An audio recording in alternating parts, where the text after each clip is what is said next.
Hello, this is Eric on NotBIOS, and this is my review of the YIOU or YIOU or whatever air purifier. Of course, this is a foreign brand, and we got some specifications here on the package, and we have a carrying handle. I actually ordered this from Amazon.com. I live in Canada, and they do not sell this unit in Canada at this time. So the unit itself is right here. It has a little bit of weight to it, but it's not like bad, but it's a little more heavy than I expected.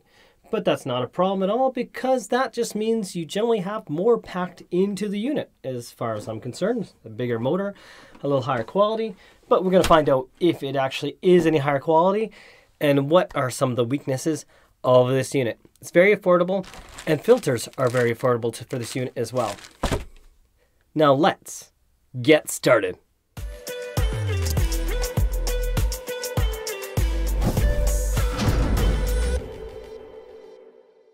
We have the box with the carrying handle itself that's wrapped in, and inside that is a small little user manual inside a little baggie. I actually missed it when opening it originally. And we have this little manual that tells you some of the information, including what our options do. I'll go through the options so we get a better idea of how this works. Now to go through some settings. So right now the unit is off. I press power. We can see the lights go on here, and there'll also be this light.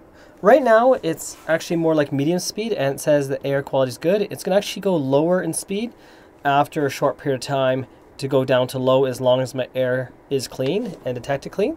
So it's nice that it actually goes at higher speed first, just to make sure there's proper airflow to detect what your air quality is. Now we have the different settings to turn off, say, the light. So if I press the little light bulb button, you can see the light turns on and off, and that was this button here. We can also change our fan speed. Right now it's on auto. That's the speed based on air quality. So I can go to low, medium, and high. And high, of course, is much louder. So I'll just keep it on low for now. For low, there's not going to be much airflow, so keep that in mind. It's not going to really purify our air. It's just going to get a little bit of air moving. Now, how do you lock this unit? You can see lock here, and we hold these two buttons for a matter of like 3 seconds or so. Now it's enabled. Now watch what happens. I can't do anything. So that's your child safety lock. And now if I hold this down again, now it's unlocked, and I can now change my settings. Now sleep mode itself is so your unit doesn't make a sound while it's in sleep mode. It sets the lowest fan speed. So right now it's not going to make any noise. There's no lights on the side. You just see these two lights on the top right now. So if I apparently have it child safety locked, let's see. We're not going to hear any more. Oh, that's bad. We still hear beeping.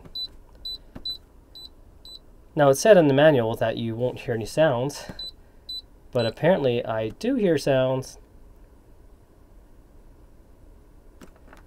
But I just don't hear it when I set the lock and unlock. Normally you would hear that beeping, but I still heard sounds when I touched the unit. Now you have a filter reset, which I believe you're going to press both sleep mode and the light at the same time and hold that down.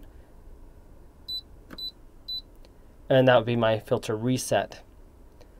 So it's a fairly simple to use unit, straightforward, and we have our timer: 1 hour, 2 hour, 3 hour, 3 hour, 4 hour. And I guess this must be 5. I can't tell what it actually is. 4 plus 1 is 5. Okay. And it looks like 2 plus 4. That's 6 hours, I guess. And, oh, 1, 2, 3, 4. So this is 7 hours now that all 3 lights are on. So that's how your timer works, and it will turn itself off automatically once that timer's done. And you just turn it off by pressing the button again. One other thing to note is the plug is polarized, so the direction of plug-in does matter. Let's see if we can actually see that difference. But yeah, there's one that's thicker than the other one. Now for listings, we have all this. We have ETL, and we have FCC, and all those. And of course, the higher you have it, max is your full capacity. We have touch sensitive buttons right here. And I left a little tab showing. So when you first get the unit, the carbon filter which is all in one with a Hepa, is in a plastic bag inside the unit. So you have to open it up and take it out. So we have that blue you see, that's supposed to be something to, I guess, kill germs, bacteria, whatever the case is. And this here is our carbon. Do we see how little carbon that is? That is very lacking for carbon, but not a huge deal unless that really matters to you. That's for your VOC, so absorbing formaldehyde and other chemicals. Maybe you're disappointed about the lack of carbon. Well, guess what? You can get an aftermarket carbon filter that's better. Different manufacturer. We see the difference? Very little, a lot. Very little, a lot. This comes as a 2-pack, the one I got, that I purchased. And I'll leave a link in the description of this video so you can purchase the exact same one. You're welcome. One thing to note is there's a pre-filter built on this side and on the carbon side. So no matter which way you put it, there is a pre-filter. It doesn't have any real wiggle room, so that is pretty good. And now I stick it in there. I like to leave the tab out. You could just bury it inside if you want to. Okay, now I got it in, pressed in place. And when you first turn it on, the fan speed is going to be at a higher speed, just temporarily. And it will start with a yellow light. That's your air quality indicator. It says that yellow means good, green means excellent air quality, and red means poor air quality. So when you first turn on, it circulates some air first. Now to give you a bit of an example of how little or how much airflow there is based on the setting. So if I have it on low, it's kind of lightly floating this. So it's not that much for airflow. It's okay, it can move some plastic a bit, but it's not going to really do much of a room. Let's go to medium. You got quite a bit more airflow here. Now you can play air hockey.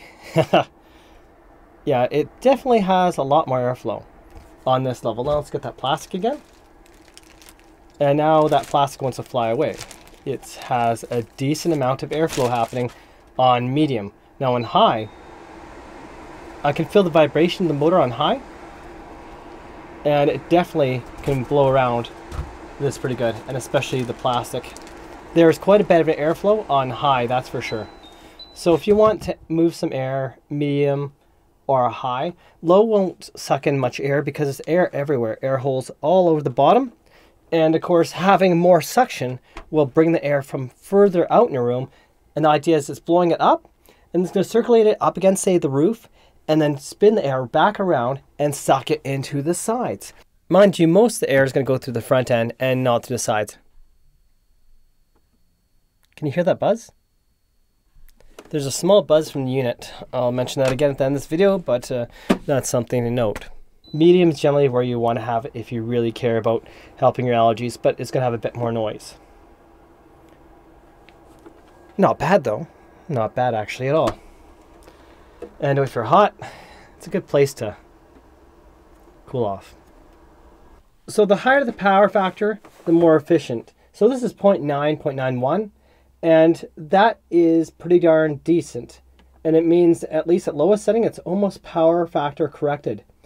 And the higher the number, the better. So 1 is a perfect 100% power factor, and 0.9 means we're only 10% from being 100% on the power factor. However, if I crank the power up, I go to medium setting, watch what happens to power factor. We were 1-to-1, perfect, corrected power factor, just about anyway. So you can see it just went down slightly, but that is pretty darn decent. We are getting a really good power factor of 0.96. Now let's go to the power usage. I'm going to start on low, just below 10 watts. Let's go to medium. And it looks like we are at 17.70-ish. Let's go to high. And it looks like we're at 37.75-ish. And now if I turn the lights off, this should reduce the power usage, I think, just slightly. That barely even moved a darn thing at all. Let's go back to low with the lights off. And our LEDs used hardly any power because we're at 9.44, it looks like. 9.46. And if I turn the LEDs back on, we should be at close to 9.9. So the LEDs use hardly any power whatsoever. Now for VA power, this will add our power factor into the mix. So the VA is going to be more like your true power usage. And with our VA added into the mix, we are only 10.8, and that is actually pretty darn decent. And with our fan at medium with using VA, that's our true power when considering the power factor. So 18.53 watts. And on max, we are at, let's see, it's staying there. Okay, 38. So 38.93. So just about 39 watts with the highest power usage possible. That's including our power factor. And that is pretty decent. Now, the last Purifier I reviewed had only a power factor of 0.6, 0.63. And that means this was not power factor corrected. And that's not as good for efficiency. So this air purifier is actually built decent for the low price. I expected less of this. Wow. Simply being plugged in, doing nothing, it's using 0.25 of a watt. However, I consider power factor, that kind of changes because the power factor when it's off is, well, it's off, 1.54 VA. So that's known as true power. If you look up VA or power factor, you'll find more information on this particular subject. By the way, I am an electrician, and of course, it's part of my job to know about power factor. Here in BC, Canada, where I live, we do get charged, and I just looked it up. I have a chart behind me. I'll post that right where I am right now, as you can see. And now I'm going to read the information here that's highlighted. The lower your power factor percentage, the more money you pay. The table below shows how this can rapidly add up. For example, if your power factor is 87%, you'll pay a surcharge of 4% in your electricity usage. But if your power factor drops to 77%, your surcharge is 60%. So at a power factor of 0.2, I automatically pay a surcharge of 80% on my bill. So keep in mind, power factor is important, but at idle power, it barely uses any power whatsoever, so you're good there.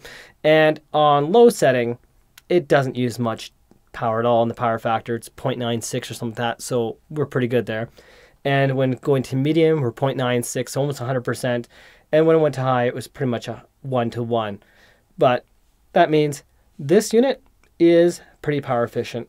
And I'm surprised they did that good of a job on this affordable unit. And for those wondering, I do have a review of this unit as well.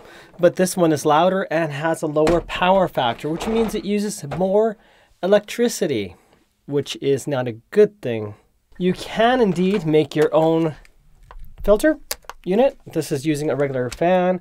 And of course, the one problem with this is you want to make sure it's a good enough quality fan that you don't burn out the motor because of the restriction pushing the motor too hard. This particular one is a MERV 13, which means it's a Hepa rated filter. Links in the description if you want to purchase that make yourself unit. That does have a lot of airflow, and it would exceed the small little unit in terms of airflow, so it would have no more cost really than that other unit. However, the unit I'm reviewing here is much more silent. So let's give an example. Right here, I'll turn this to low. It's going to have more restriction and more turbulence. That's where one made as an air purifier is a better advantage in terms of making your own. Air purifier is not going to work nice in a window. However, this one I can put against the screen and keep the bugs out while sucking air this way into the room. So this is something you could build yourself if you want to get air from outside without getting bugs and purify your air going into your house before it enters your house. One thing to note is the unit does have a small high-pitched buzz. I didn't really notice other than when I plugged it in and was fairly close to it. Put my ear close to it and yeah, it's coming from the unit, probably the transformer that converts the voltage internally. But that's one thing to note. So the unit works fairly good. It's quite worthwhile. It's very affordable. The filters are very affordable. Just be paying attention to where you get the filters because they're not all the same quality. So you can order from the manufacturer. You might be lacking that carbon as the one included was lacking carbon. And links will be in the description of this one, exact store where I purchased this unit, including the upgraded filters. I'll leave a link to that. And it comes as a 2-pack, so we got a year supply for quite cheap for a Hepa filter. This is Eric of Not BIOS. I hope you enjoyed my review of the YIOU unit. I don't know what it's actually called. I'll just call it YIOU. Have yourselves a most wonderful day.